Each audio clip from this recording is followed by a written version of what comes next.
η ακρίβεια μας πνίγει.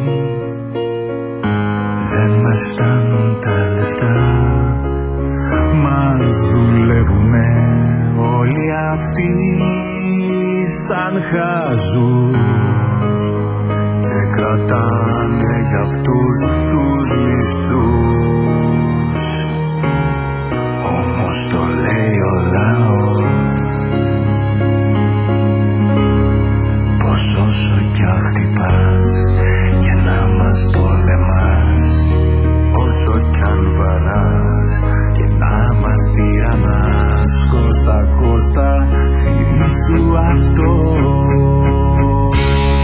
Δουλεύει ο λαός, ταχώνει ο λαός, πεινάει ο λαός, για να σε εσύ χονδρός, πουσάρετε εσείς, καλπάζετε εσείς, μα να το θυμηθείς, ψηφίζουμε εμείς.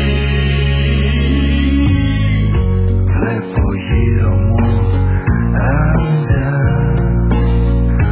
βασιλεύει κλεψιά και ρωτώ,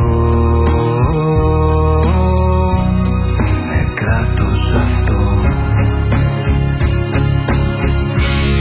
Με τόση αρπαχτή, τόση διαπλοκή, τόση παρακμή, δεν έχει προκοπή. Με τόση αδιαφορία, τόση αλαζονία, τέτοια εξουσία, με πιάνει αλλεργία. Μα ο λαός θα μιλήσει, ο λαός θα ψηφίσει, ο λαός είναι πάντα πιο πάνω από όλους, όλους εσάς, ναι εσάς, ναι εσάς, ναι εσάς.